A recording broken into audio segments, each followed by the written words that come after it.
UP उपचुनाव के 9 सीटों पर नतीजे आ चुके हैं। 7 सीटों पर बीजेपी गठबंधन जीत चुका है, जबकि 2 सीटों सीसामऊ और करहल में सपा ने जीत दर्ज की है।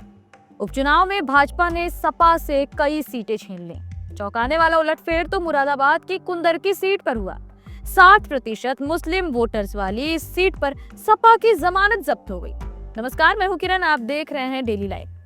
भाजपा प्रत्याशी रामवीर सिंह ने मुरादाबाद में हुई जीत से ये साबित कर दिया है कि सपा के सारे दावे खोखले थे। रामवीर सिंह ने यहाँ 1,42,000 वोट से लीड ले रखी थी। 31 साल बाद ये सीट भाजपा एक तरफा जीती है। जीत के बाद सीएम योगी लखनऊ में भाजपा मुख्यालय पहुंचे। उन्होंने दोहराया, बटेंगे तो कटेंगे। कुंदरकी में राष्ट्रवाद की विजय हुई है। हर व्यक्ति को अपने जड़ और मूल की याद आती है। मुझे लगता है कि जो भूले भटके रहे होंगे उन सब में किसी को अपना गोत्र याद आया होगा, किसी को अपनी जाति याद आई होगी। वहीं अखिलेश यादव ने एक्स पर लिखा, अब तो असली संघर्ष शुरू हुआ है। बांधो मुट्ठी, तानो मुट्ठी और पीडीए का करो उद्घोष।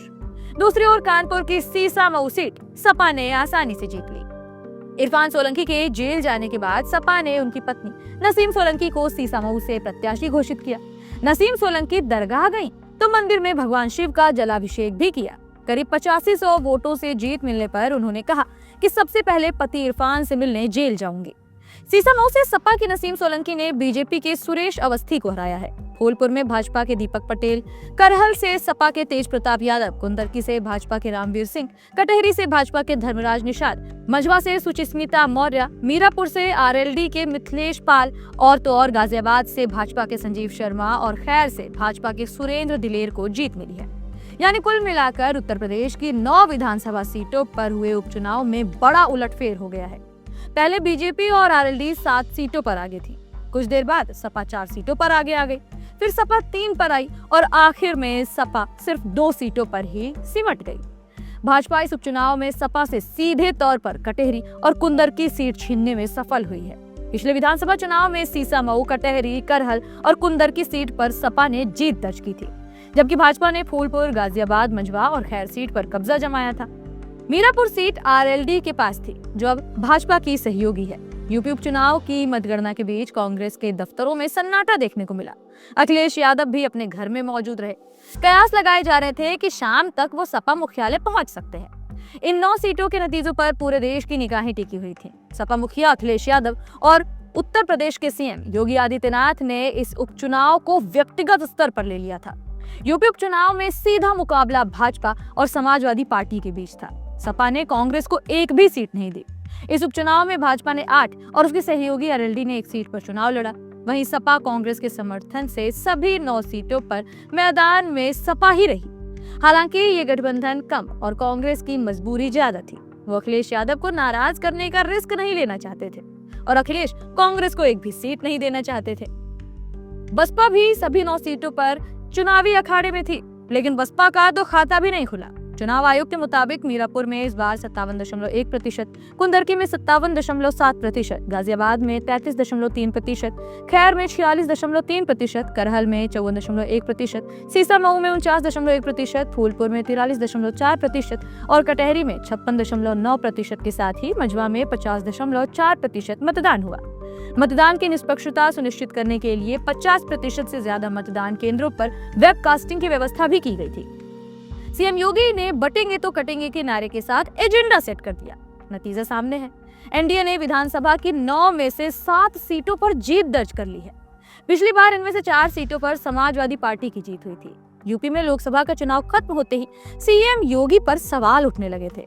सरकार बड़ा या फिर संगठन का विवाद शुरू हो गया था। ये पूरा मामला इस बात पर जाकर जो रुक रहा था कि आखिर सीएम योगी के रहते हुए यूपी में भाजपा के पक्ष में रिजल्ट्स क्यों नहीं आए। दिल्ली बनाम लखनऊ की चर्चा तेज हो गई थी। लोकसभा चुनाव में बीजेपी को 29 सीटों का नुकसान हुआ। अखिलेश यादव के नेतृत्व में समाजवादी पार्टी देश में तीसरी सबसे बड़ी पार्टी के रूप में उभर कर सामने आई, जो कि संसद में मौजूद है। माहौल बनाया गया कि यूपी में बीजेपी के अच्छे दिन खत्म। सीएम योगी की कुर्सी पर खतरे वाला नैरेटिव भी चल रहा था। ठीक 6 महीने बाद यूपी की राजनीति के सारे समीकरण बदल गए हैं। उपचुनाव के नतीजों ने ब्रांड योगी को और भी ज्यादा मजबूत कर दिया है। योगी आदित्यनाथ ने बटेंगे तो कटेंगे के नारे के साथ एजेंडा सेट कर दिया। नतीजा अब सबके सामने है।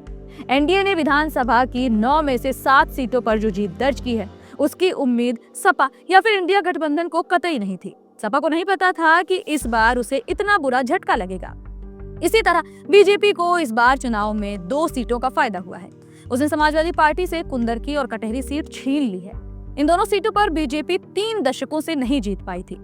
बीजेपी की जीत के 4 बड़े कारण बताए जा रहे हैं। पहला, बीजेपी ने ओबीसी उम्मीदवारों पर भरोसा किया। दूसरा, सरकार और संगठन में बेहतर तालमेल देखने को मिला। तीसरा, योगी आदित्यनाथ का कुशल नेतृत्व जो जमकर चुनावी अखाड़े में डटे रहे और जनता के बीच बने रहे। चौथा, हर सीट के लिए अलग अलग रणनीति और टीम। लोकसभा चुनाव खत्म होते ही सीएम योगी चुनावी तैयारी में जुट गए थे। उन्होंने 30 मंत्रियों को एक टास्क दिया और फिर टास्क फोर्स में इन्हें तब्दील करते हुए ये जिम्मेदारी सौंपी कि कैसे जनता के बीच वापस अपना बेस बनाना है। लोकसभा चुनाव में जो हुआ, ताकि वैसा कुछ उपचुनाव में देखने को ना मिले। हर सीट पर 2 या 3 मंत्रियों की ड्यूटी लगाई गई। खुद लगातार बैठक करते हुए सीएम योगी समीक्षा करते रहे। एक विधानसभा सीट पर 2 या 3 बार प्रचार करने गए। यूपी बीजेपी कोर कमेटी की कई बार मीटिंग हुई। CM Yogi, deputy CM Keshav Maurya, deputy CM Brajesh Pathak, party के प्रदेश अध्यक्ष भूपेंद्र चौधरी और संगठन महामंत्री धर्मपाल सिंह इस कमेटी में हैं। सभी नेताओं ने 2-2 विधानसभा सीटों की जिम्मेदारी ली। सीएम योगी खुद कटहरी के प्रभारी बन गए। चुनाव की तारीखों के ऐलान से पहले ही योगी आदित्यनाथ सभी विधानसभा सीटों का दौरा कर चुके थे। हर सीट के सामाजिक समीकरण के हिसाब से नेताओं की ड्यूटी लगाई गई। इलाके के हर प्रभावशाली नेता से सीएम योगी लगातार संपर्क में रहे, जानते रहे कि आखिर जनता के मन में क्या है। पार्टी में आपसी मतभेद के बावजूद साथ साथ का मैसेज लगातार सीएम योगी की ओर से दिखाई देता रहा।